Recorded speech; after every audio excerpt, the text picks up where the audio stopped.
It is good to see each and every one of you here this morning. We're thankful for our members and our visitors alike. I'm sorry about the little glitches that we had there. I sat in front of Calvin, and this is line of sight. And Calvin's like what, 7'5"? So I couldn't figure out why the signal wouldn't go back there. Then I kind of glanced behind me and I saw Calvin. So after services, we're going to take about 2 feet off of Calvin. So we won't have any problems. It's good to see you. Our copier is down, so my apologies for not having a sermon supplement for you this week. We were able to get some copies made of the outline, so you have those there in your hand. We're talking about the man in the tree this morning, and hopefully next week we will be up and running with our sermon supplement again. Today is the day in which we're bringing this sermon series to a close. I have really enjoyed preaching this series, and I hope you have been not just instructed by it, but I hope you've been encouraged by it as well. We've covered a great deal on the topic of hope for the hard cases, and we have seen in many different instances that when God shows up, great things happen. Even though the situation may have appeared to be beyond all hope, those situations were changed. We began by looking at the hateful Pharisee. We looked at the life of Saul, and we saw how God can use us even when we have a bad past. We followed that up, and we talked about the dead brother, the story of Lazarus, and we saw how God brings spiritual life. Even when people say there's no hope, God can bring life. Last week we talked about the adulterous woman, the guilty woman, and we saw how God gives second chances. And as somebody mentioned to me after services, and third, and fourth, and fifth chances. Amen. And then we saw last Sunday night, we took a look at the dying thief, and we saw that God is in the forgiving business, that certainly He can forgive sins. And when all seemed hopeless for this man on the cross, we saw that God showed up and a life was changed. Today we're talking about the man in the tree. We're taking a look at the life of Zacchaeus, and we're going to talk about 2 specific things: our reputation and our responsibility. You know, church, those things are combined. They are joined together, and we have to be mindful of each of them, our reputation as well as the responsibility that we have as a people of faith. Before we look specifically at our text, we're going to be in Luke chapter 19, if you'd like to turn over there. Let me throw out a name: Scrooge. Now, don't say anything to anybody, but just think about that name for just a second. Scrooge. What type of thoughts come to your mind? If I were to throw out another phrase, bah humbug, what would you think about? You know, the reputation of Scrooge is a hard thing to overcome, isn't it? And whenever the story of Scrooge is told, it shows the severity of his reputation, because when people think about Scrooge, they don't think about the end of that story, do they? It's a man who was transformed, a man who overcame his reputation, a man who changed his life and began to do good. They don't think about that. Nobody wants to be called a Scrooge.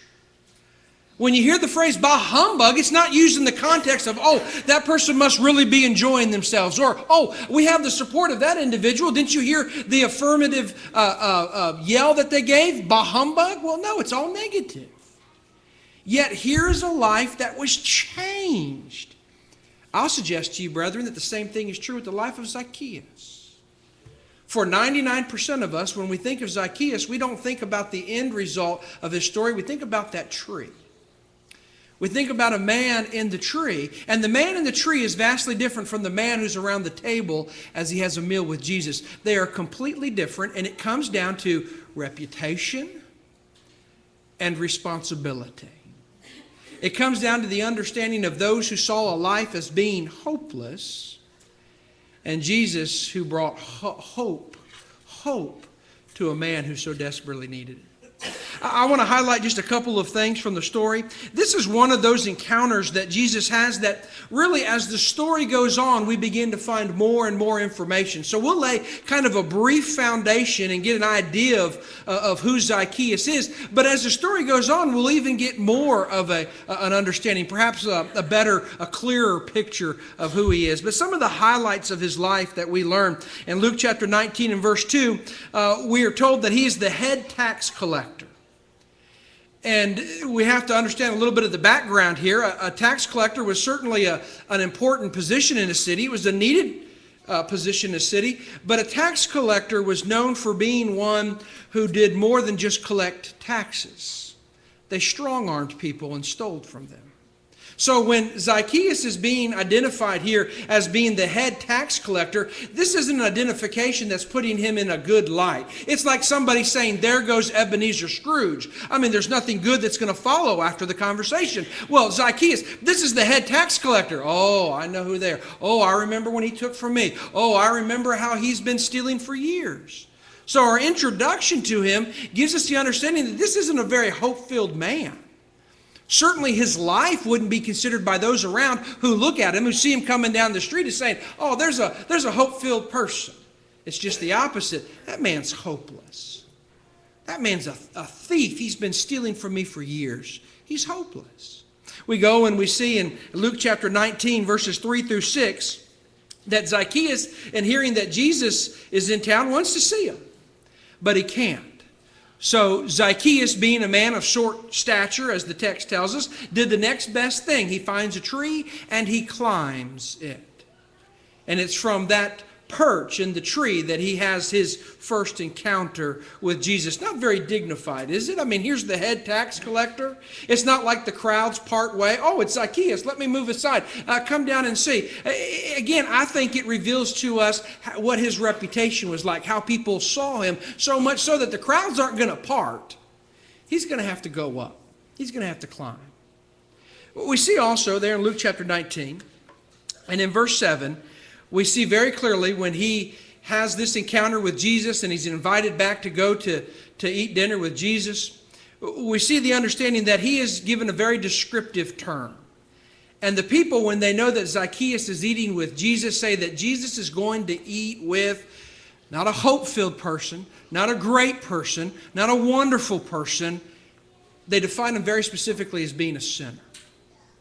He is not seen from the first time that we meet him in Luke chapter 19 and verse 2 to that encounter that he has with Jesus in Luke chapter 19 and verse 7. Nothing positive is presented to us about the life of Zacchaeus. It's hopeless.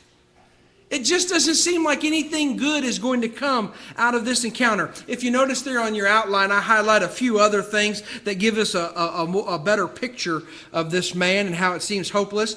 You know, consider that he's rejected in the very city in which he lives. Imagine how difficult that must have been for Zacchaeus. It's one thing to visit people and not be liked. It's altogether a different thing to not to be liked in the very town in which you live. His must have been a difficult life. Now, I'm not saying that he did not earn the reputation that he's known for. We'll see a little bit later that he admits to it. But life must have been hard and hopeless for Zacchaeus. We see, secondly, that he has a reputation, of course, as being a sinner. And so when people viewed him, they would simply write him off. There's just no hope for him. It's not like they were holding out any type of hope. Well, I know Zacchaeus, you know, he stiff-armed me at the city gate just the other day and took more than he was supposed to take. But I know that he's going to change. I know that he's going to be a wonderful person. I just can't wait to build a friendship with Zacchaeus. That's not what they were thinking about. That man's hopeless. That man has cheated me, and that man has wronged me. And a third suggestion that I'll make to you about his life is that who he was as a man, who he was as an individual, is absolutely not who others wanted to be. The little kids didn't walk down the street and see Zacchaeus coming and said, I want to grow up one day and be like Zacchaeus. That's not the reputation that he had. He's a sinner. The other people in the market, when they saw the chief tax collector making his way through the crowd, they didn't look over their shoulder and think, wow, one day, man, if everything goes well, if everything falls into place, if I get that job that I'm hoping for and work my way up there, I'm going to be just like Zacchaeus. No. Nobody wanted to be like this man. Now, consider for just a moment, church, when we think about a hopeless situation, isn't that kind of what we think about? I mean, here's a man whose reputation is just gone. And here's a man who can not only be welcomed and invited and accepted in his own city, here's a man that people just don't want to have anything to do with. And they don't want to be like him. And when you step back and you look at a situation like that, you say, you know what, Brother Gallus, it does fit in all those other examples that we've looked at over the last 3 Sundays, because you know what? It's a hopeless situation. I just don't see how anything beneficial is going to come out of this man's life. And I'll suggest to you again, I'll make the comparison that we have this Scrooge and Zacchaeus connection. It's hard for us to get past who Zacchaeus is. A thief, a cheat, a swindler. It's hard for us to get past who Scrooge was. A miser, a penny pincher, unloving towards those who needed a little bit of mercy, a little bit of acceptance, a little bit of help. I mean, these two guys go hand in hand. And if there's no hope for Scrooge, well, listen to me, church, there's definitely no hope for Zacchaeus. I want you to notice, going back to Luke chapter 19, that while his life may have appeared to be hopeless, well, that's all about the change. And I want to highlight a couple of things. Let's go back to Luke chapter 19 and verse 5 for just a second. And I want you to notice that his life begins to change because Jesus shows up.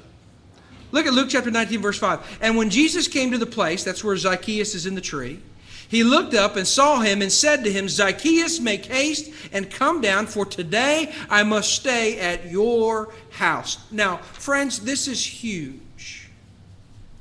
A crowd has gathered to hear Jesus teach. His reputation has preceded him, so much so that when Zacchaeus, the chief tax collector, the one who's robbing everybody, hears that Jesus is in town, he wants to see him. So Jesus' reputation has preceded him. And yet Jesus is the one who encounters Zacchaeus, seeks him out, and says, listen, I want to have dinner with you. This sets the backdrop for the change, the hope that is about to come into the life of Zacchaeus.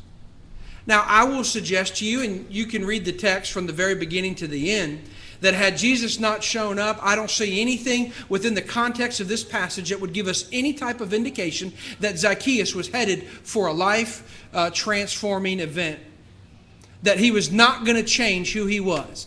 It's his encounter with Jesus that sets the change, the hope, in motion.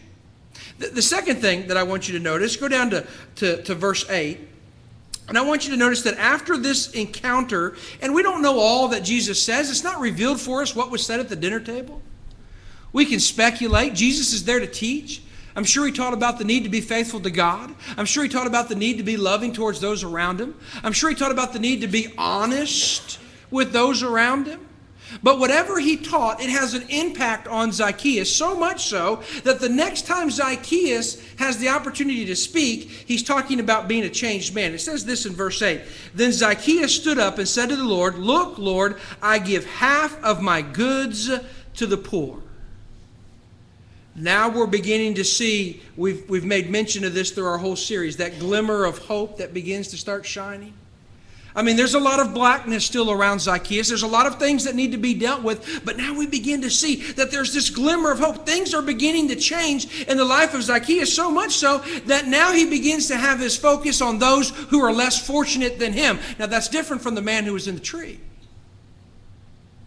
That's certainly different from the man who has the reputation as being that chief tax collector and all that comes along with it.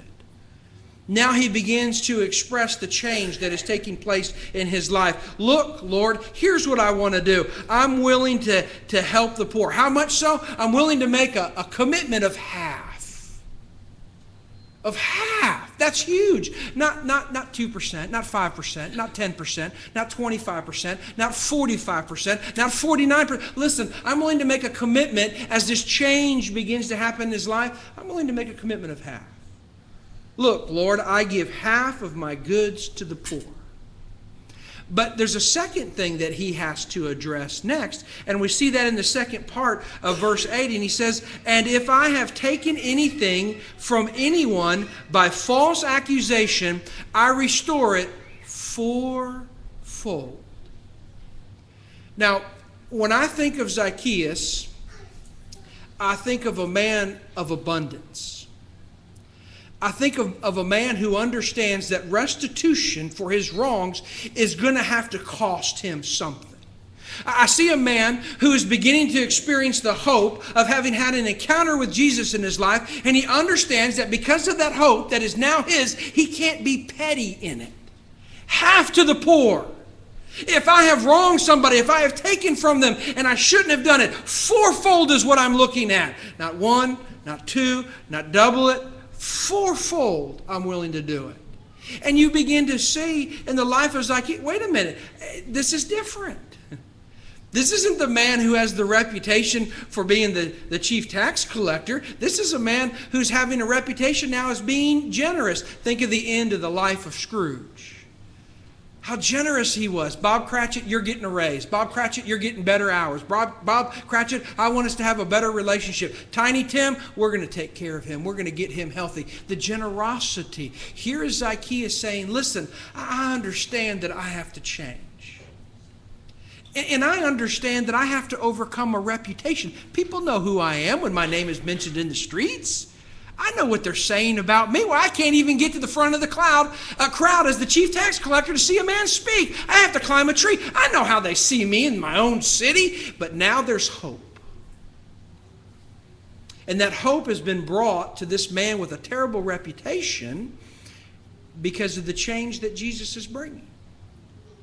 Now, what goes hand in hand, and we mentioned this at the beginning with his reputation, is the understanding that he has a responsibility. And don't we see Zacchaeus stepping up to his responsibility? Sometimes we will refer to it in this context as restitution. But Zacchaeus understands that, listen, not only changing my reputation is important, but I have a personal responsibility here to right these wrongs that I have done. To change the things as best as I can. To the poor who I haven't helped, listen, I'm giving half of who I am, what I have. To those who I have wronged, fourfold will be given back to them. Don't you see the responsibility? Don't you see him as an individual saying, listen, I'm willing, because of my encounter with Jesus, to make these changes. A third thing that I'll point out to you is that this isn't some con artist at work. Now, I have no problem believing at all that Zacchaeus, as the chief tax collector, had no problem in cheating other people and confusing them and taking what he shouldn't take and pulling one over them. I have no problem believing that. But I do not for one moment believe that he can do that to Jesus. Not the one who has shown time and time again, I know what you're thinking in your heart. I know what the intentions are of your actions. And so what we begin to see beginning in verse 9 of chapter 19 is we begin to see that Jesus is going to confirm the change that is taking place in the life of Zacchaeus. It's not a sham. And there in verse 9 it says this, and Jesus said to him, today salvation has come to this house because he also is a son of Abraham. Today, something wonderful is your place among the people of God is being honored, is being solidified, is being upheld. That, listen, salvation has come to this man because of why? Well, look what he's done. Look at the change. Now, let me tell you what Jesus doesn't say in verse 9. Jesus doesn't say that today salvation has come because I really like this man's reputation. You see, that's shot. That's gone. Jesus says salvation has come because of this man's actions. Now, I want you to consider, and we're going to look at this in a little bit more detail, that our reputation and our actions are always going to go hand in hand. And so therefore, if we want to be mindful of our reputation, we have to give a concern to our actions. And we have to understand that our actions are going to have an influence on our reputation. And there are going to be those who say, based on our reputation, there's no hope for you. Oh, I know who you are, preacher. I know how you used to live. I know your reputation is known to me. There's no hope for you. Yet I've encountered Christ. And He began that change process in me. Those people who may say of you, oh, I've heard them talk about change before. Oh, I've heard him say he's not going to do that to me. Oh, I've heard her say that she's turning over a new. I don't believe it. Based on what? Your reputation. But now an encounter with Christ begins to change not only who we are as a people, but how others see us. Again, it's going to be that change, our actions, that's going to have an impact on our reputation. That's why we know that Zacchaeus is changing. Not because he wakes up the next day, puts on a new robe, goes out and pats people on the back. He begins to express the change right there. Half to those who are needy, fourfold to those that I have cheated. I'm going to show my reputation by the actions that I'm having. Isn't that what we want in our life? Don't we want people to say, listen, don't think of me as the Scrooge at the beginning of the story. Think of me as Scrooge at the end of the story. The changed man with Tiny Tim on his shoulders. Don't think of me as Zacchaeus in the tree. Think of me as Zacchaeus around the table with Jesus. The one who is showing that his reputation is going to be different because of the actions that he's given himself over to. You see, I don't think he can fool Jesus. I think he's sincere, and Jesus confirms it. The last thing that I'll highlight there in Luke chapter 19 and verse 10 is that Jesus confirms the very thing that has happened to Zacchaeus. This man is hope-filled now. Listen, salvation has come. This is vastly different from the one who's being described as a sinner. There's not much hope there. Now, Jesus is talking about the fact that because salvation has come to this man, he is hope-filled now. And Jesus confirms there in verse 10 that this is the whole reason that he's come. Why is it the dinner table of Zacchaeus that he seeks out? Why is it an encounter with a man in a tree that he seeks out? Why is it important for him that others know and see and witness him going to this man's house to have a meal with this individual who has a reputation for being a sinner? Because of what Jesus says in verse 10. For the Son of Man has come to seek and to save that which was lost. That's Zacchaeus.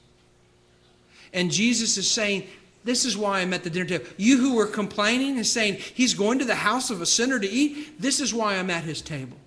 You want to know why I've made the effort to be here and to encounter this man? Because I've come to save people just like him. Hold on. And just like you. I'm here not just for Zacchaeus, Jesus would say. I'm here for everyone who has fallen short of the glory of God, who has sinned, Romans chapter 3 and verse 23.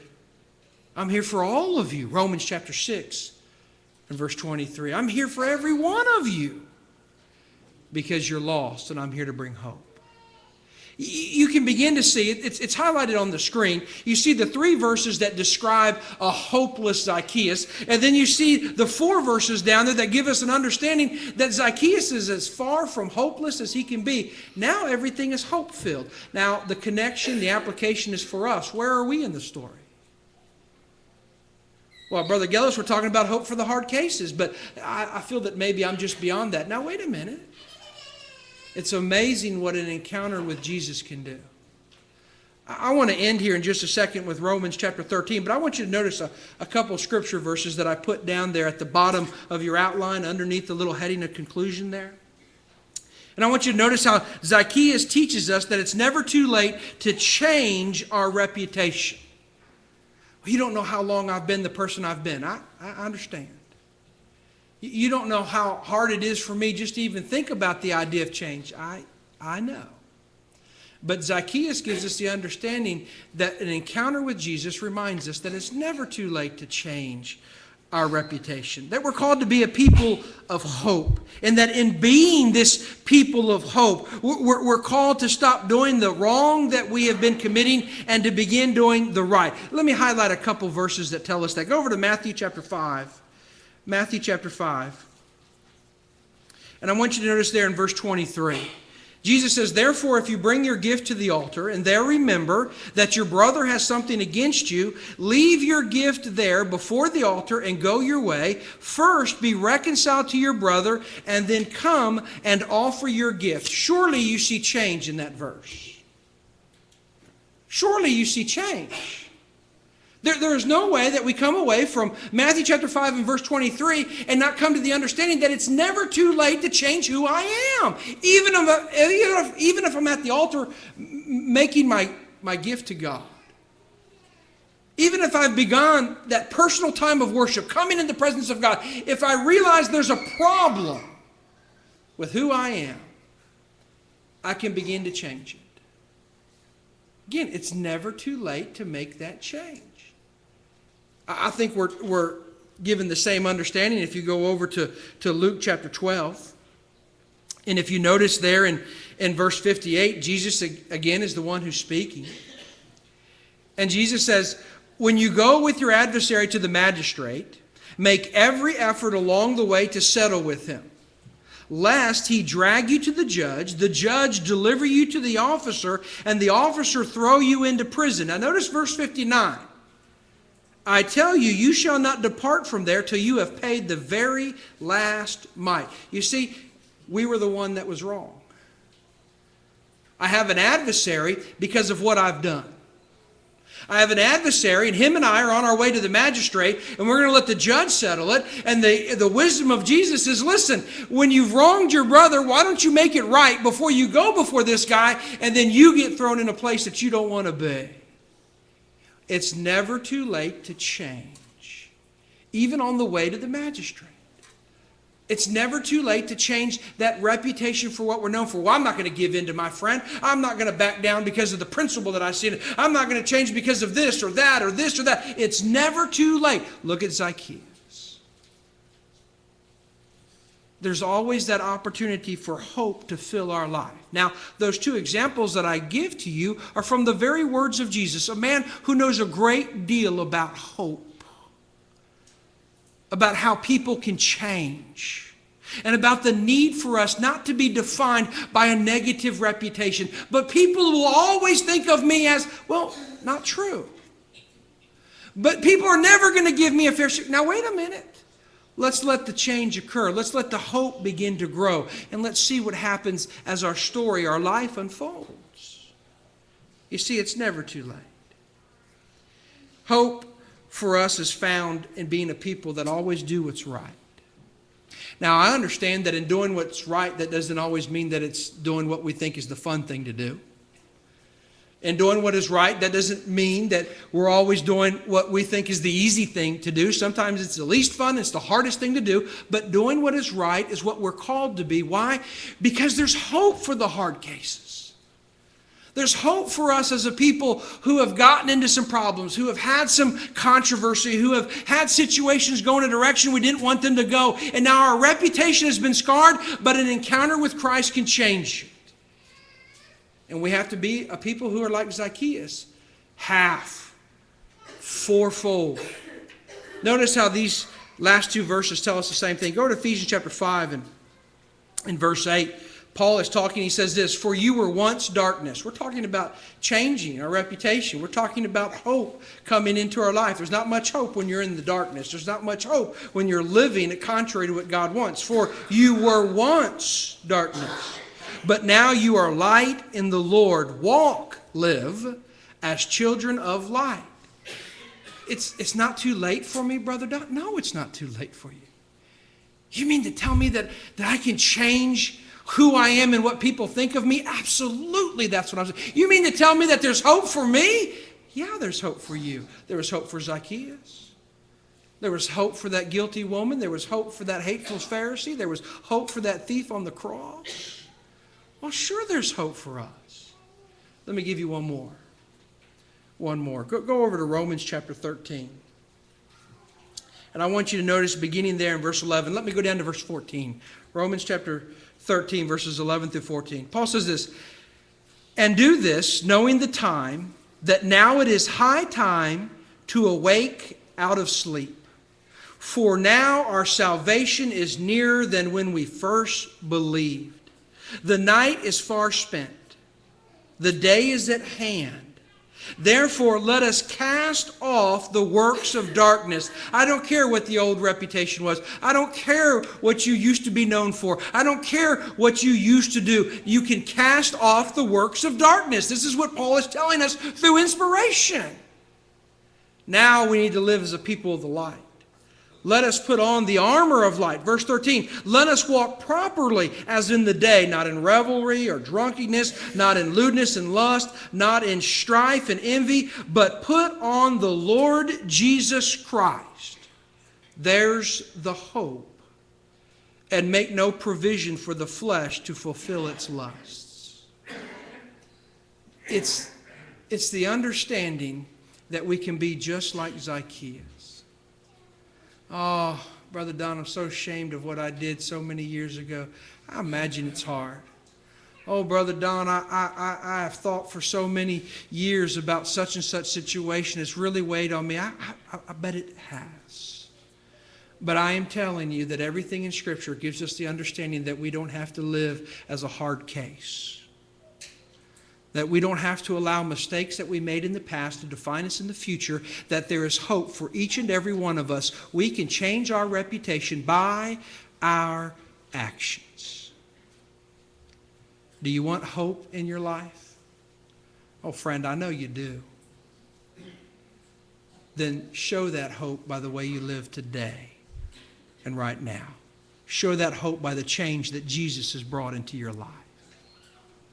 We're going to be led in our song of invitation by Brother Richard, and we're thankful to extend this invitation to every person that's here. If you are not a New Testament Christian, friend, you can be. If you thought that, no, I'm beyond all hope, no, there is hope for you today in being obedient to God's gospel plan of salvation, to hear, believe, repent, confess, and to be baptized. Listen, we're not going to vote on your salvation. We're not going to take a poll. We're not going to inquire about everything you've ever done in your past. Here's what we're going to do. We're going to allow Jesus Christ to save you. If you're here this morning and you've not been obedient to the gospel plan of salvation, friend, you can be. And we'd love to rejoice with you. If you are a Christian and you need some encouragement, you hear me say it all the time, right? Northwest is a praying church. We'd love to pray with you. We'd love to pray for you. We'd love to stand by your side and offer your name up before God. I believe that He hears our prayers, church. That He hears the petitions that we bring before Him. And if you need us to pray for you, we would love to do that. You know, our eldership stands ready this morning to get knee to knee and eye to eye with you, to pray with you, to love you, to study you, to encourage you and help you. If you need that, the offer's being extended. If you're subject to the invitation, why don't you come forward as we stand and sing.